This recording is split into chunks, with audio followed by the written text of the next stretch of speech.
안녕하세요. 저는 30대 남성입니다. 저는 고아원 출신이에요. 원래부터 고아는 아니었어요.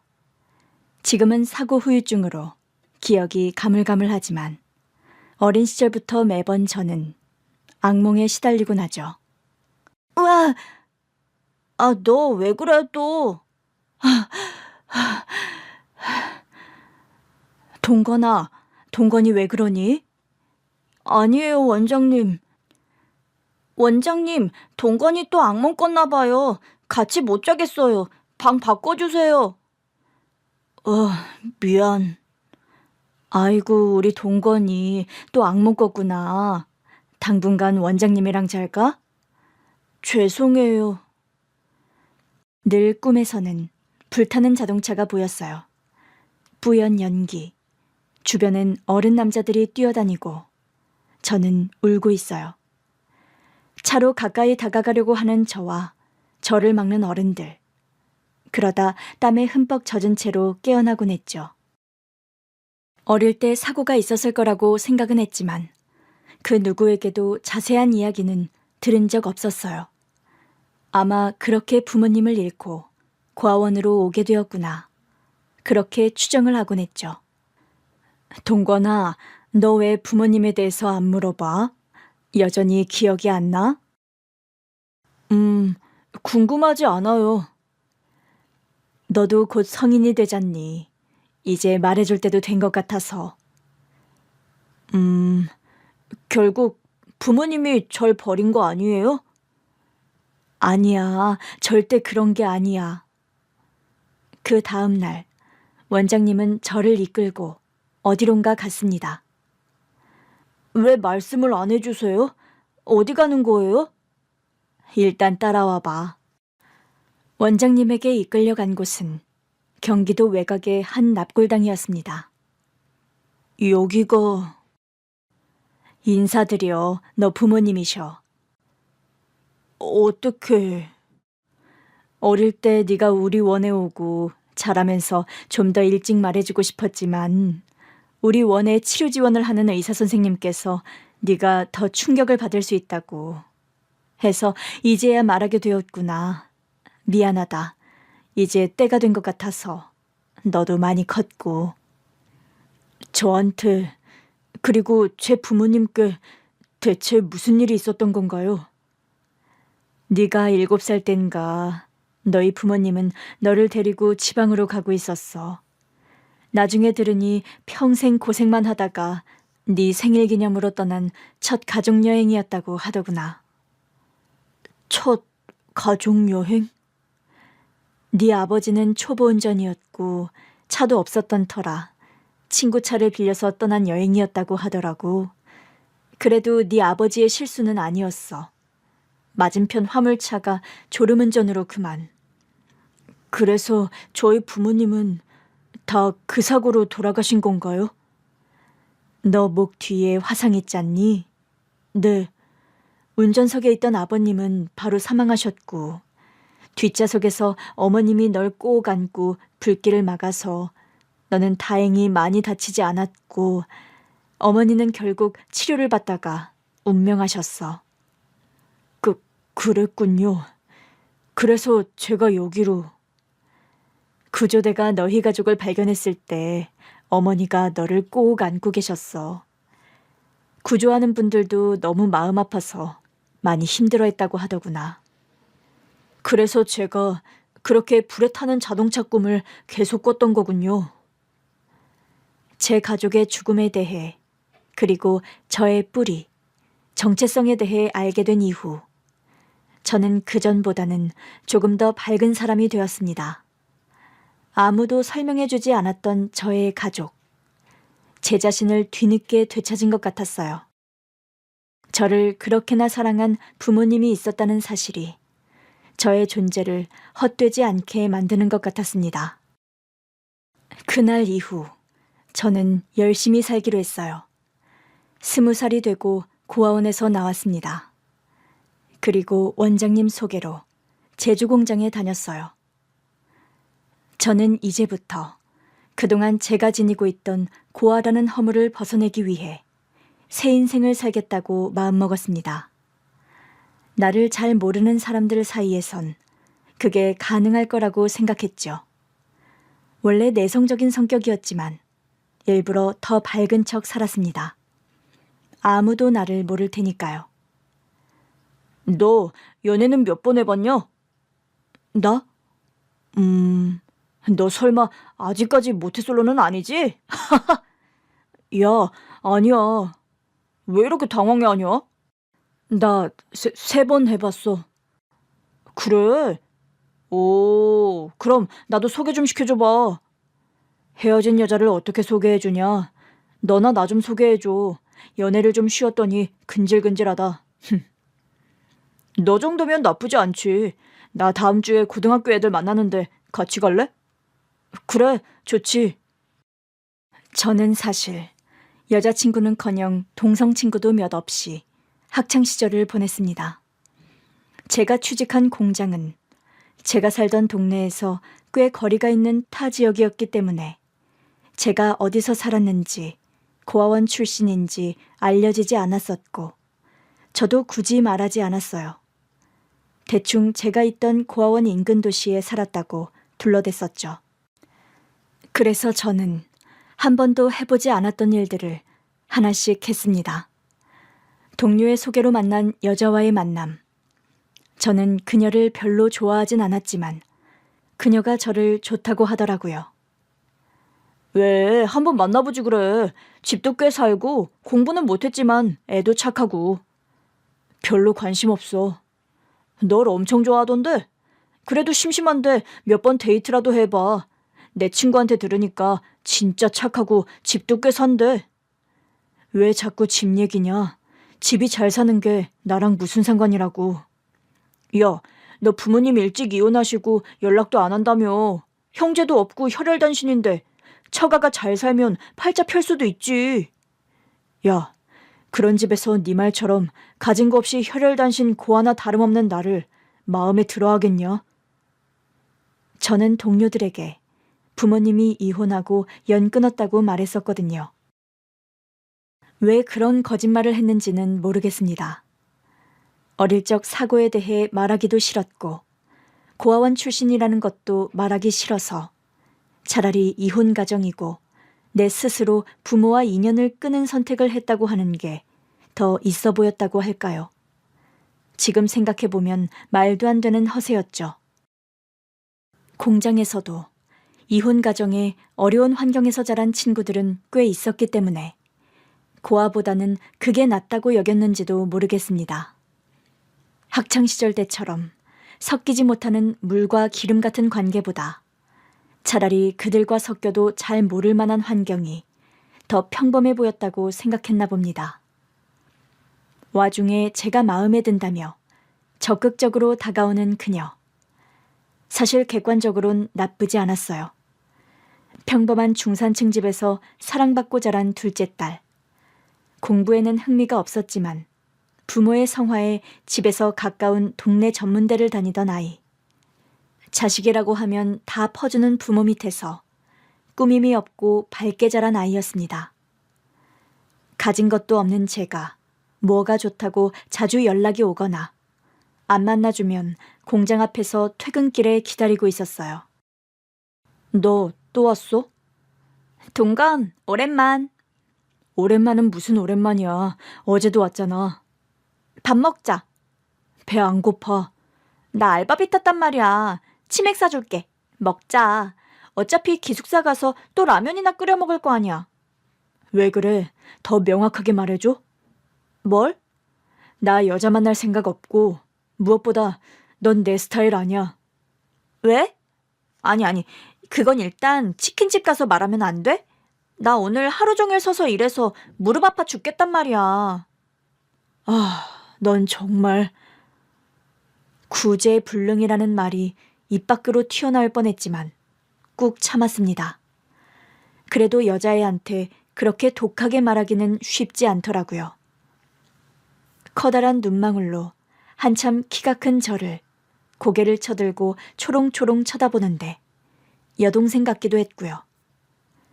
그래서 그녀의 성화에 못 이겨 치킨집으로 향했습니다.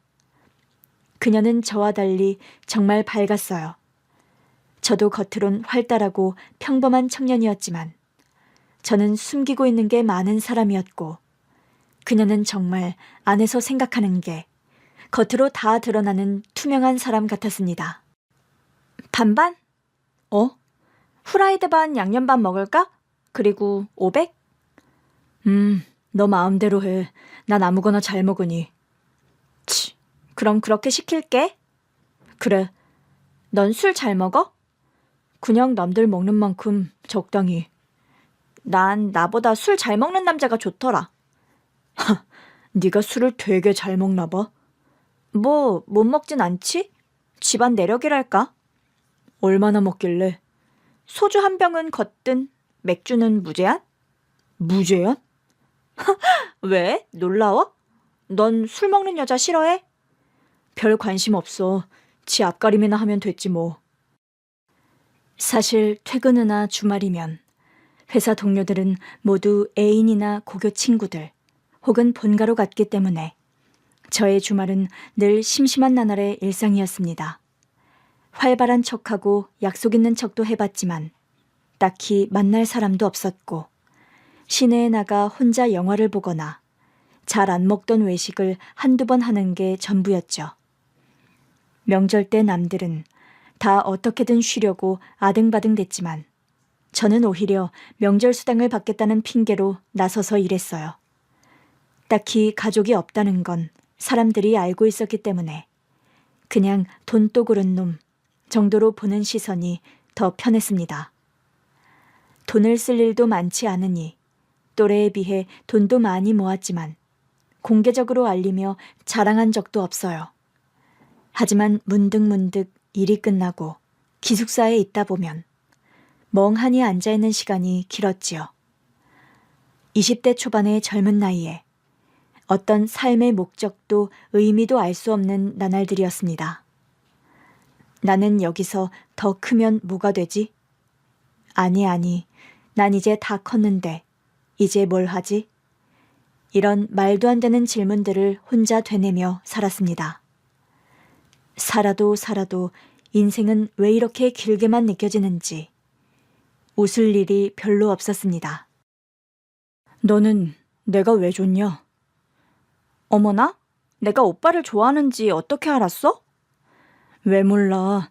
네가 맨날 이렇게 찾아오고 치근덕거리는데 어찌 몰라?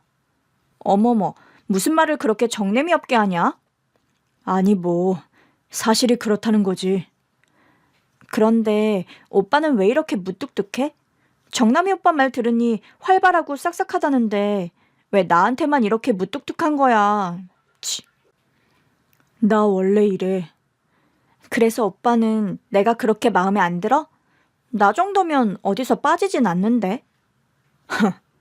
네가 뭐가 어떤데? 그냥 뭐 사랑 듬뿍 받고 자란 둘째 딸? 외모도 귀염상이고 착하고 뭐 그리고 무엇보다 내 남자만 바라보고 헌신하는 미래의 현모양처랄까? 아, 그리고 월급 타면 맨날 이렇게 맛있는 치맥을 사줄 수 있지? 너 좀 재밌다. 그렇지, 나 좀 재밌지? 그렇게 자연스럽게 스미듯 내 옆자리를 차지한 그녀와 저는 연애를 시작했습니다. 누가 먼저랄 것도 없이 매일 찾아오는 그녀가 이제 없으면 너무 허전했죠. 가족의 품이 늘 그리웠던 나에게 그녀는 친구이자 애인이자 가족이 되어갔습니다. 오빠, 부모님이랑 끝까지 연락 안 할 거야? 끝까지라니? 뭐, 말 그대로 우리가 나중에 결혼하고 애도 낳고 하면 부모님은 초대해야 할 거 아냐. 왜? 오빠는 나와의 미래는 생각 안 해봤어? 그게 아니라 우리 부모님이 오빠 보고 싶어 하는데. 왜? 왜긴 왜야. 우리가 연애한 지도 3년이나 됐으니 그렇지. 그래봤자 우리 나이 이제 20대 중반이야. 무슨. 나는 빨리 오빠 아이 낳고 행복하게 가정 꾸리고 싶은데. 너무 일러. 왜?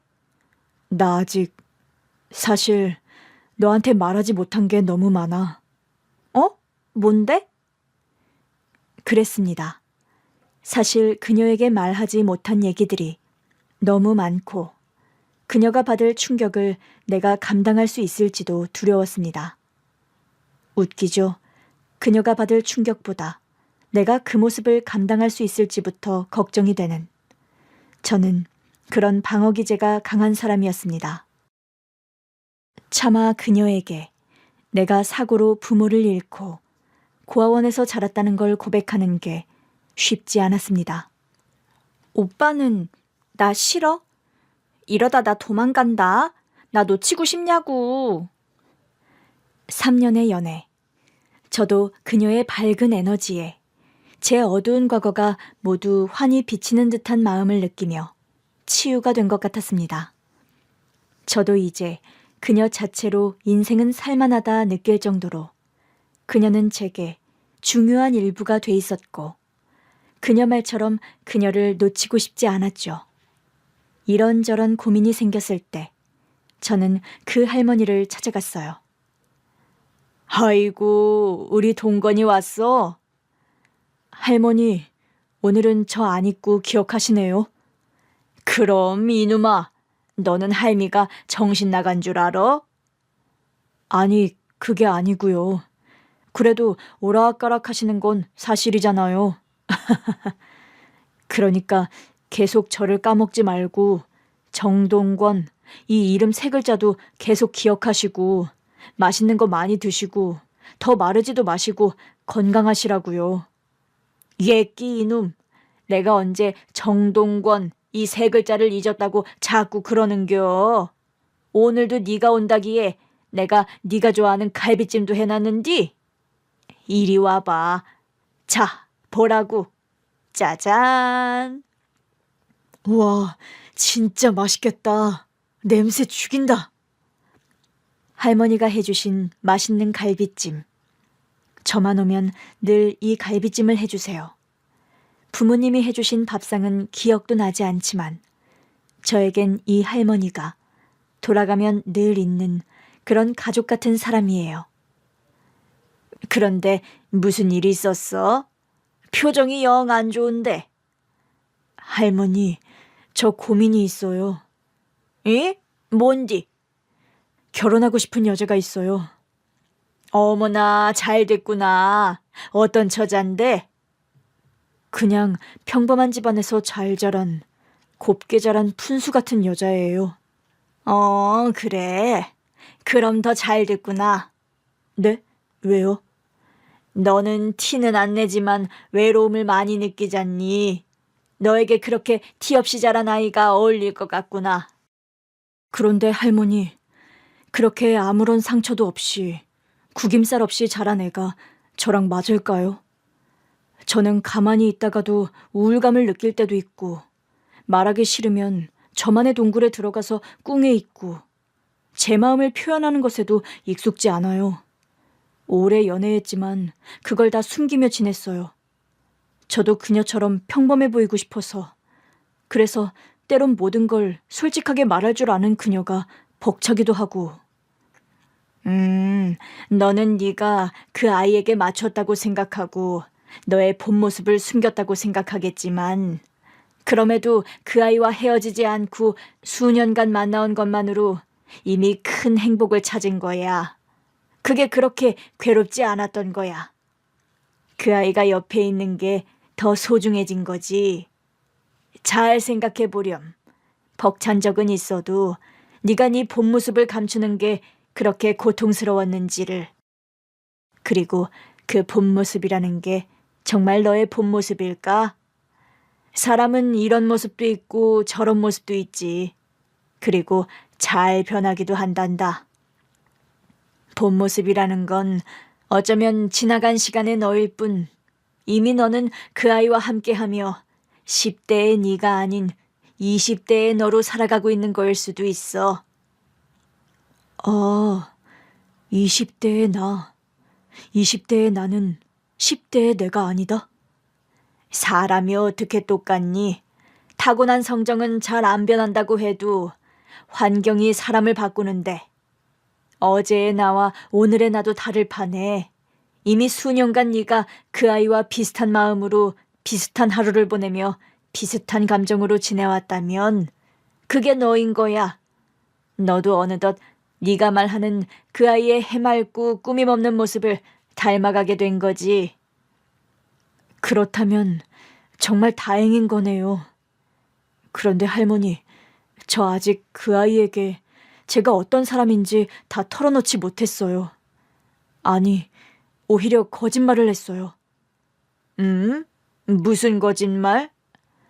제가 고아원 출신인 걸 말하지 못했어요. 부모님은 어릴 적 이혼하시고 그냥 인연 끊고 살고 있다고 했어요. 아이고, 왜 그렇게 말했어? 그게 차라리 나아 보였나 봐요. 용기가 없었어요. 아이고, 그녀는 빨리 결혼하자고 하는데 제 이런 상황을 다 이해할까요? 그리고 지금껏 숨겨왔다는 사실에 실망하지 않을까요? 무엇보다 그녀는 그렇다 치고 그녀의 부모님이 저를 받아들일 수 있을지 걱정이에요. 그래도 솔직하게 먼저 털어놓고 함께 해결 방안을 찾아보는 게 어떠니? 사랑하는 사람과 함께라면 고난도 극복할 수 있어. 혼자 고민하는 것보다 어차피 함께 이겨내야 할 문제이기도 하고.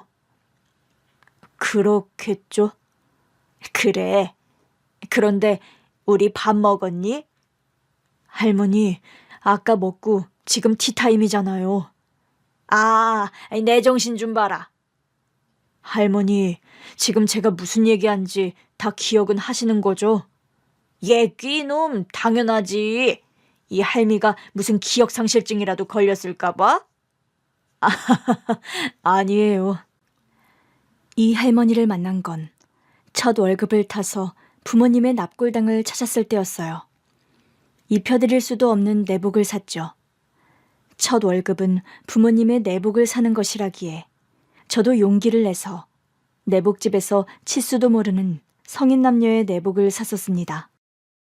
처음 고아원을 나올 때쯤 원장님과 함께 찾은 부모님의 납골당에선 사실 아무런 말도 하지 못했습니다.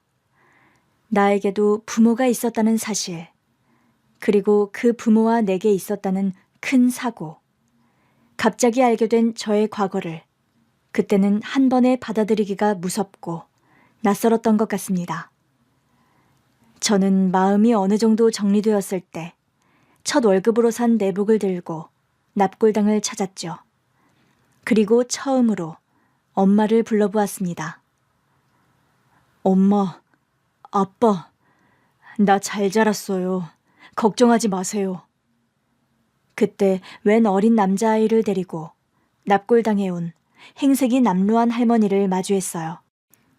저기, 혹시 아시는 분들인가요? 아니요, 아무것도 아니에요. 저희 부모님이시거든요. 혹시 잘못 찾아오신 건 아닌지 해서요. 그래요? 내가 잘못 찾아왔나? 그런데 식사는 하셨어요? 아니, 배꼽시계가 울렸네 벌써.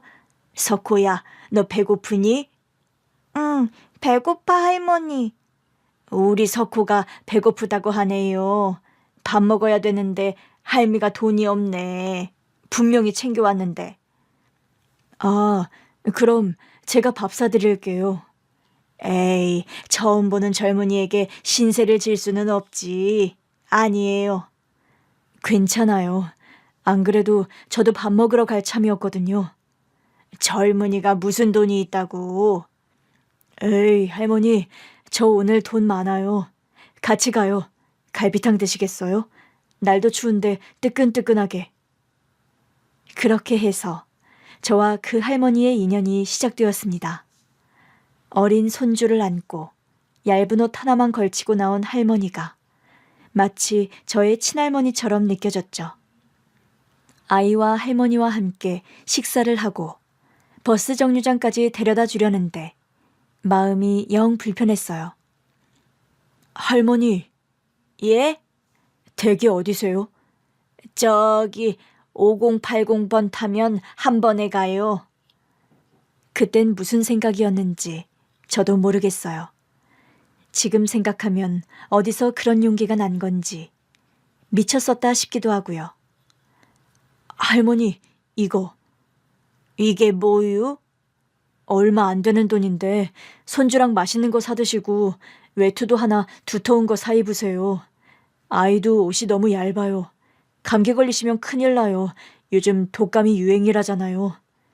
아이고, 됐어요. 밥 얻어먹은 것도 어떻게 갚아야 하나 싶은데 무슨... 아니에요. 진짜 얼마 안 되거든요. 아, 저기 5080 버스 오네요. 어서 타세요. 내리는 곳 잊지 마시고요. 아이고, 이러면 안 되는데.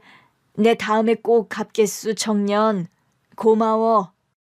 사실 그 돈 봉투는 제가 그달 받은 첫 월급 전부였습니다.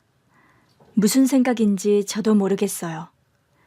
남루한 행색의 할머니 손에 이끌려 콧물을 흘리고 있는 그 어린 남자아이가 꼭 어릴 때 고아원에서 살던 저처럼 느껴졌던 것 같아요. 잘못 찾아오신 건지 저희 부모님 납골당에서 만난 그 인연도 보통 인연이 아니라는 생각도 들었던 것 같고요. 태어나서 좋은 일이라고는 해본 적이 없던 시절, 저는 빈손으로 기숙사로 돌아오며 그래도 마음만큼은 풍족했던 기억이 납니다. 그런데 다음 날 제가 깜짝 놀랄 일이 발생했습니다. 회장님이 오셨대, 회장님. 아, 그 말로만 듣던 자수성가했다는 그 회장님? 와, 궁금했는데 어떤 분일까? 그런데 우리 제조공장까지 방문하신 이유가 뭐지? 설마 인력 감축하려는 건 아니겠지? 야, 무슨 인력 감축은 통보만 하면 되지. 그걸 하겠다고 회장까지 방문하겠어. 회장님? 그런데 그 회장님이라는 사람이 글쎄 제가 부모님 납골당에서 만나 뵀던 그 할머니였던 겁니다. 할머니? 아니, 자네가 여기에 어떻게... 어제 그 할머니 맞으시죠? 정동건 씨 할머니라니 우리 회사 창립자인 최봉예 회장님이십니다. 예의를 갖추세요. 회장님이 이분이시라고요? 그렇습니다. 왜 이래요, 정동건 씨? 아닙니다. 그만하세요. 정동건 씨군요. 정동건 씨. 반가워요. 최봉예입니다. 회장님이십니다. 인사하세요. 할머니께서 어떻게... 자자, 차근차근 우리 얘기 좀 나눠볼까요? 빈방 하나 마련해 주세요, 김상무. 네, 회장님. 알겠습니다. 갑자기 회사 회장님이라며 멋진 차림새로 등장한 할머니. 바로 어제 그 남루한 행색의 할머니가 분명했는데 이게 어떻게 된 일일까요? 게다가 나를 부르며 독대를 청하셨는데 회사 사람들이 웅성대기 시작했습니다. 잘 컸구나. 네? 할머니, 어떻게 된 일이에요? 아니, 회장님. 편하게 할머니라고 불러도 된단다. 어디 한번 안아보자. 갑자기 나를 안고 대성통곡을 하는 회장.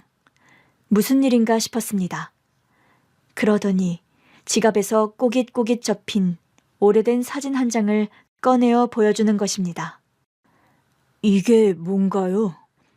내 아들 아플 때 모습이야. 아드님. 지금은 늦게나마 건강도 회복하고 이렇게 손주도 안겨주었지. 다행이네요. 내 아들이 건설 현장에서 큰 사고가 나서 거의 다 죽어가는 상태였어. 15년 전쯤인가. 예. 그때 내 아들에게 장기 기증을 해준 사람이 바로 네 아버지란다. 제 아버지요? 그래, 정말 감사한 일이지. 저희 아버지도 교통사고로 잘못되셨다고 듣긴 했어요. 아버님께서 생전 장기 기증 서약을 해놓으셔서 뇌사 상태에 계셨다가 우리 아들에게 심장을 기증해 주셨어. 그래서 우리 아들이 목숨은 건진 것이고. 아, 그랬군요. 너희 아버지는 우리 집안의 은인이셔. 이후로 아들과 나는 열심히 심기일전으로 일해서 이 회사를 차렸고, 나는 회장이 되고 우리 아들은 지금 해외 지사를 오가는 지부사장이야. 아, 그럼 어제 우리 부모님 납골당에 오신 것도 우연이 아닌 거네요? 그렇지. 그런데 내가 사실 치매기가 좀 있어. 아, 아마 어제 내 행색이 너무 남루했지. 옷도 얇게 입고. 네. 그래서 이 봉투를 자네가 나한테 준 거구나. 나 어제 우리 아들이랑 경호원들한테 엄청 혼났잖아. 어린 손주를 데리고 그 먼 데까지 버스 타고 갔다고. 난 욕 먹어도 싸. 위험하긴 하죠, 할머니. 암튼 이 돈은 그대로 돌려줄게. 어제 사준 갈비탕은 내 잊지 않았어. 그건 잊지 않으셔서 다행이에요. 그리고 저도요. 이 할머니와 나의 인연은 이렇게 구구절절 엮여 있었습니다. 할머니는 자신의 아들을 살려줬다는 고마움과 죄책감에 저희 부모님 납골당을 자주 찾으셨고 그날도 그랬던 겁니다. 이렇게 시작한 우리의 인연은 어디선가 본 듯한 아름다운 동화 속 전개처럼 훈훈하게 이어졌어요. 이후 할머니와는 친할머니처럼 왕래했고 내가 자주 찾아뵈니 할머니의 치매 증세도 점점 더 좋아지는 듯 했습니다. 내가 혼자 남았다는 사실을 뒤늦게 알았지만 우리 형편도 말이 아니라서 널 찾는 게 어려웠어. 그때 내가 좀 더 너를 수소문해서 함께 데리고 살았다면 네가 고아원에서 자라지는 않아도 됐을 텐데 말이다. 아니에요, 할머니. 저 그래도 열심히 살았고 다 괜찮아요. 이제라도 가족 같은 분들을 만나게 되어서 얼마나 기쁜데요. 나는 이름만 회장이지 곧 우리 아들이 회장으로 올라갈 거야. 너에게도 소개해주고 싶구나. 널 만나면 정말 기뻐할 거야. 저도 뵙고 싶네요. 할머니와는 정말 친구처럼 친손주처럼 지냈어요. 주변 동료들은 회장님과 은인 관계이니 얼마나 좋으냐며 저를 부러워했고 안 그러던 상사들도 제게 유독 친절하게 대하는 게 느껴졌어요. 꽤나 불편했죠. 제 생활은 변한 게 없는데 말이죠. 그리고 시간이 흘러 제 여자친구에 대한 얘기까지 털어놓게 되었던 거죠. 네가 좋아하면 모든 진실을 그냥 털어놔봐. 네 걱정과는 달리 너의 과거도 사랑해줄 수 있을지 누가 아니? 그럴까요? 이 할미도 여자잖니. 내 옛날에 내 남편이랑 만날 때 그랬어. 내 남편은 아예 날도둑놈이었어. 도둑놈이요? 말이 그렇다는 거지. 가진 것도 없고 전쟁 고아였지. 배운 것도 없고 글도 못 읽었으니 말 다 했지. 그런데 딱 하나. 나를 위하는 마음은 그 누구보다 더 깊었어. 이 사람이 전생에 나한테 무슨 죄라도 지은 게 아닌가 싶을 정도로 말이야. 내가 하는 말이면 다 옳다고 하질 않나. 무한 신뢰를 해주는데 무엇보다 내게 어떤 과거가 있다고 해도 다 괜찮다고 했어. 정말 과분한 사랑이었지. 그런데 그 과거라는 게 사람마다 다르잖아요. 받아들일 수 있는 과거가 있고 아닌 과거가 있고. 할머니 남편분은 어떠셨어요? 할머니 과거까지 저한테 털어놔야 하니까 말씀하시기 조금 그러시죠? 아니, 내가 이 나이 먹고 손주 같은 너한테 말 못할 얘기가 뭐가 있겠니? 나는 사실 6.25 사변 때 한 번 임신을 한 적이 있었어. 결혼도 하기 전에. 다른 남자랑요? 인민군이었지. 그런데 그 아이를 낳다가 아이가 죽었어. 나도 흙 파먹고 살던 시절이니 뱃속 아이라고 견뎌냈으려고. 마음이 너무 아프셨겠어요. 너무 고생하셨네요. 그 사실을 우리 남편이 다 알고 있어. 내가 전쟁터에서 어떤 일을 당했고 어떤 과거가 있는지. 그래도 다 좋대. 다 보듬어 주더군. 왜 남자라는 것들은 처음엔 다 이해하는 척, 그러고 다 꿰이면 나 몰라라 하는 경우도 많잖아. 그렇기도 하죠. 저는 잘 모르지만. 그런데 그 사람은 달랐어. 한 번도, 단 한 번도 내 상처를 들추지 않더구나. 평생을 살면서 아이 낳고 살면서도 나의 과거를 먼저 언급한 적이 없어.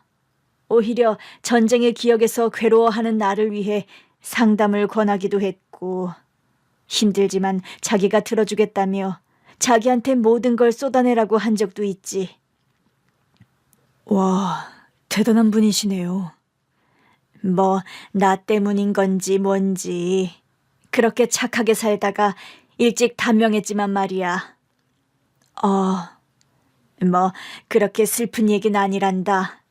그러니까 내가 하고 싶은 말은 분명 너의 우려처럼 사랑하는 사람의 과거를 들을 때와 듣고 난 직후, 또 듣고 난 하루 후, 이틀 후, 일주일 후, 사람 마음이란 게 다 다를 수 있어. 그건 어쩔 수 없어.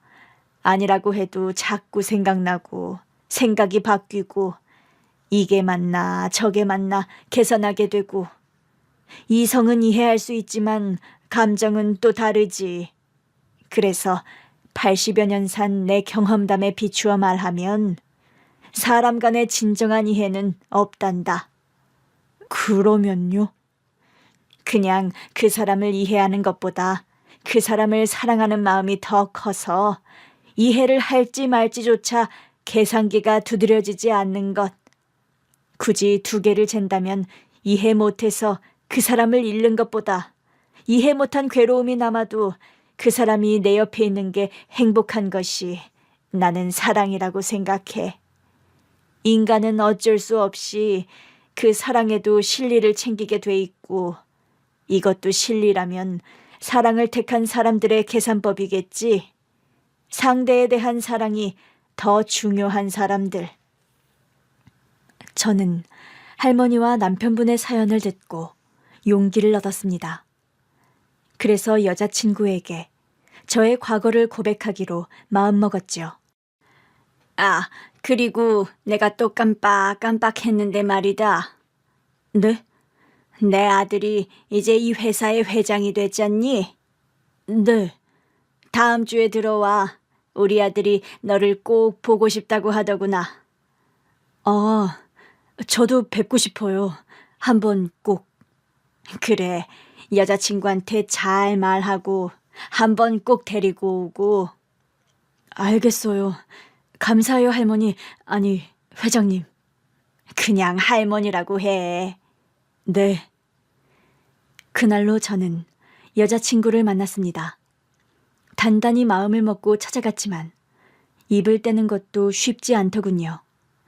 수년간 사귀면서 이제야 저의 정체성을 말하는 것만 같은 그녀가 나를 이해해 줄지 심장이 찌끈찌끈 아플 지경이었지요. 동건아, 무슨 일이야? 이번 주 평일엔 바쁘다더니.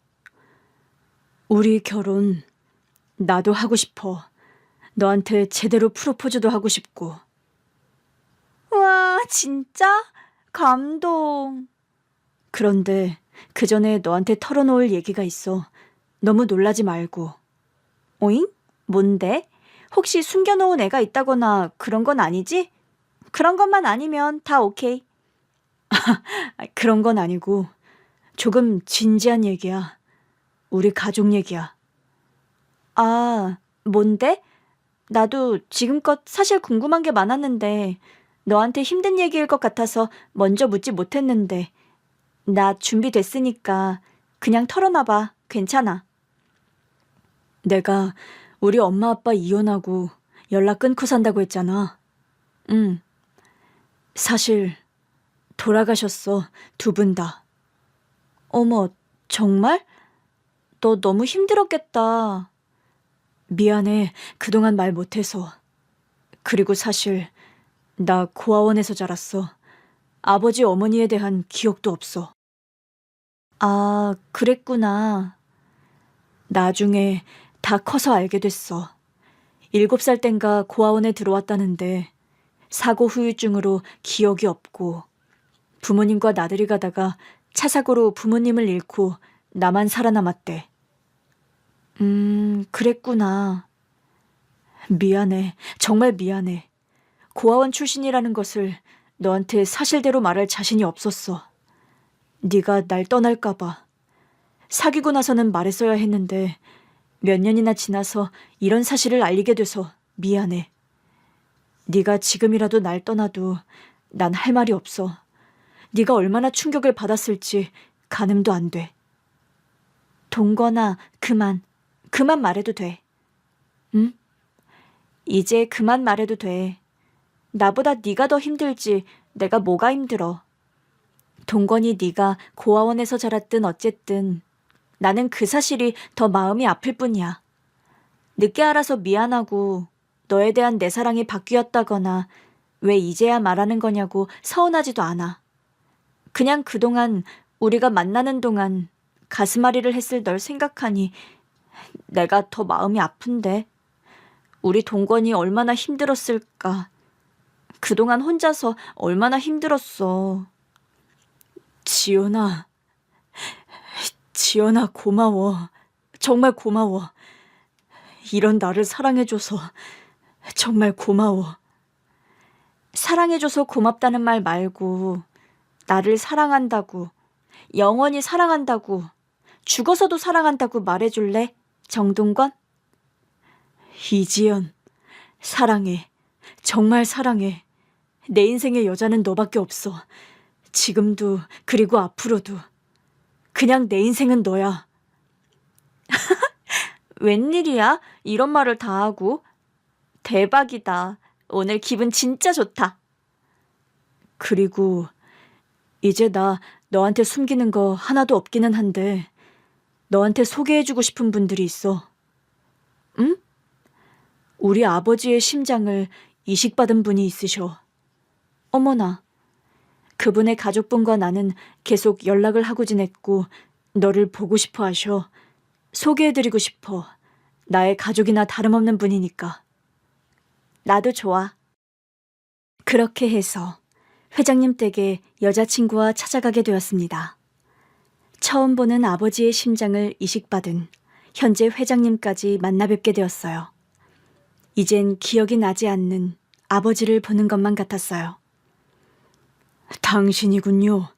어머니한테 얘기 많이 들었습니다. 어서 와요. 안녕하세요. 처음 뵙겠습니다. 여기는 제 여자친구, 저와 결혼할 여자예요. 아하, 그렇군요. 반가워요. 부친의 소중한 심장을 제가 받아 지금까지 살 수 있었어요. 그 덕에 열심히 살아서 이 기업도 어머니와 함께 읽었고.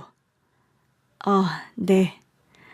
어머니랑도 얘기했는데 그 은혜를 이제라도 갚고 싶어요. 아드님 지금껏 고생하며 사셨다고 들었는데 지금이라도 하고 싶은 공부도 하고 저희가 재정적인 지원을 하고 싶어요. 아니에요. 그러지 않으셔도 돼요. 뭘 거절해. 그렇게 해. 아니에요, 할머니. 그렇게 하라니까. 내가 치매기가 있으니까 네가 평생 나 돌봐야 돼. 네? 그 대가요. 무슨 소리예요. 할머니 이렇게 건강하신데. 이놈아, 아니요. 오락가락한다고. 암튼 너 지금이라도 공부하고 그래. 아참참, 너희 결혼한다고 했지? 그게 아직 지연이네 부모님께 인사도 못 드렸는걸요.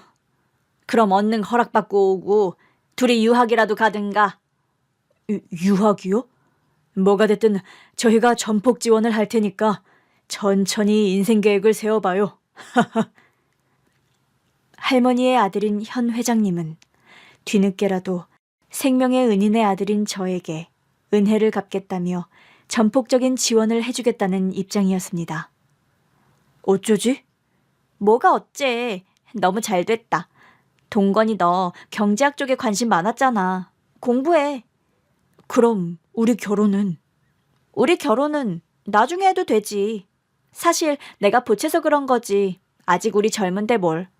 네 마음만 안 변하면 되지 뭐. 그래도 괜찮아? 그럼 당연하지. 아니, 내가 안 되겠어. 너희 부모님께 인사 먼저 드리자. 응? 정식으로 인사드리고 싶어. 물론 지금 내가 가진 건 없지만 그래도 우리 교제에 허락받고 싶어. 동건아, 나 진짜 괜찮으니까 너 공부 더 하고 우리 부모님한테 인사드려도 돼. 그리고 우리 영리하게 생각해보자. 응? 우리 부모님은 분명히 너 마음에 들어 하겠지만 괜히 네가 자신감 없는 상태로 우리 부모님 만나는 거 너한테 오히려 안 좋은 영향 미칠까 봐 나 싫어. 너 늘 말하지 않았지만 조금 주눅 들어 있었잖아. 알고 있었어. 너 하고 싶은 거 다 하고 당당하게 우리 부모님 만나도 돼. 나 때문이 아니라 너 때문이야, 이것도. 알겠지? 저는 여자친구의 말에 설득이 됐습니다. 어딘가 모르게 늘 어둡고 주눅이 들어있던 저에게 자신감을 돋워주고 싶은 그 마음도 이해했습니다. 우리 마음은 변치 않을 테니 이 기회에 내가 하고 싶다던 공부도 하고 좀 더 성공해서 결혼 허락 받자는 말이 오히려 고마웠습니다. 내심 부담스러웠거든요. 근데 결혼을 미루는 것만 같아서 미안했던 마음도 있었고요. 먼저 그렇게 말해준 여자친구에게 고마웠습니다. 할머니, 회장님, 저 염치 없지만 도움 주시면 공부를 해보려고 해요. 지금이라도 늦었지만 대입 준비를 해서 학교에 들어가 공부를 하려고요. 어머나, 잘 생각했다. 너라면 잘할 거야. 그래요. 우리가 응원할게요. 잘할 수 있을 거예요. 저는 여자친구와 회장님 댁의 지원으로 입시에만 집중할 수 있었고 1년 동안 열심히 공부한 끝에 서울에 있는 명문대에 합격했습니다. 밤낮 없이 공부만 할 수 있도록 여자친구의 내조도 한몫했죠. 그렇게 4년이 흘렀습니다.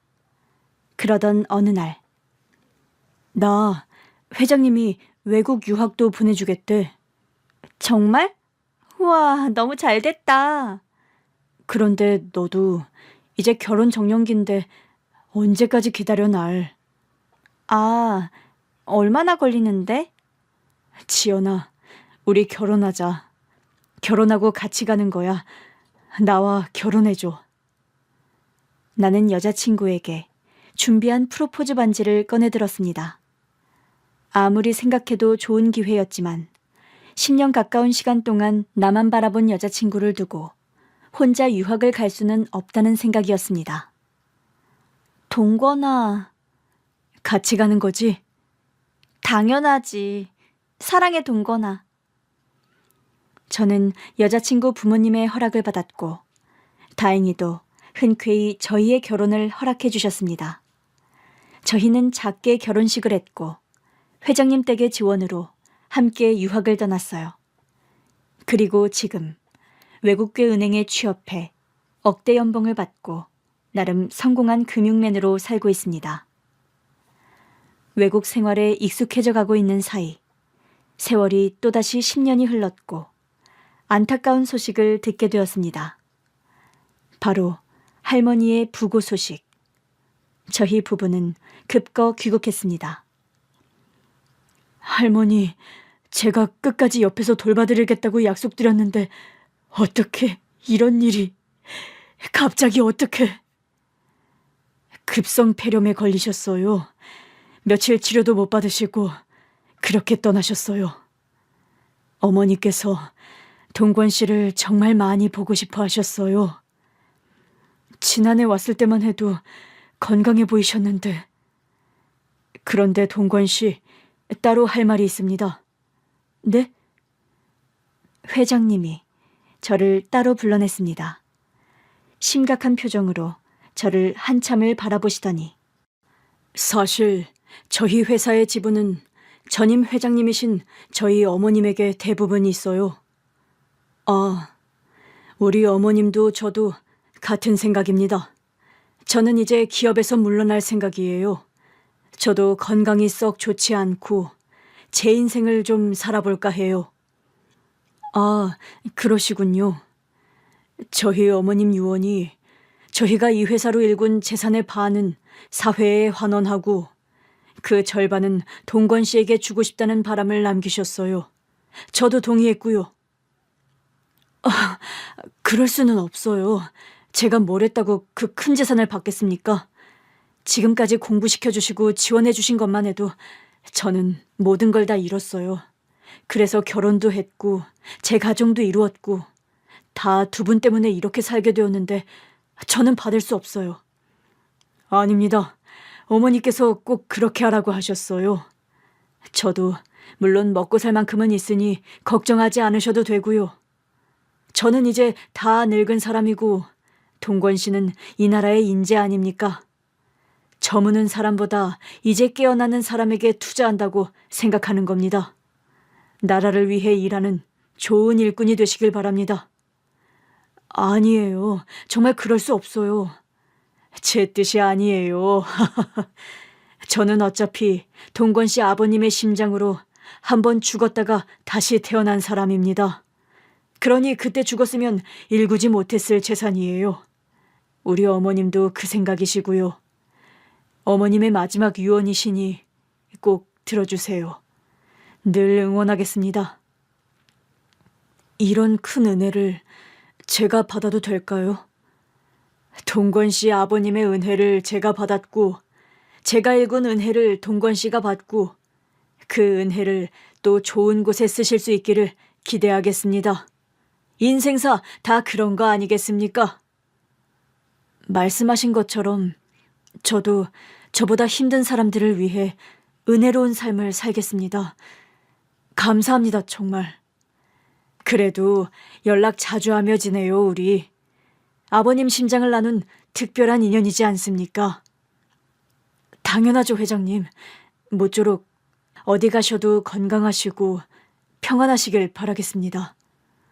저는 제 부모님의 납골당에 들러 다시 인사드리고 아내와 함께 출국했습니다. 그리고 나라를 위해 또 어려운 사람들을 위해 제가 은혜를 되물림할 수 있는 기회를 엿보고 있습니다. 마지막으로 아버지에게 한마디 하고 싶습니다. 아버지의 얼굴도 기억이 나지 않지만 회장님 댁의 베품이 아버지의 유산이라고 생각하며 살고 있습니다. 성인이 되기 전까지 저는 세상에 혼자 떨어진 불량품이라고 생각하며 살았습니다.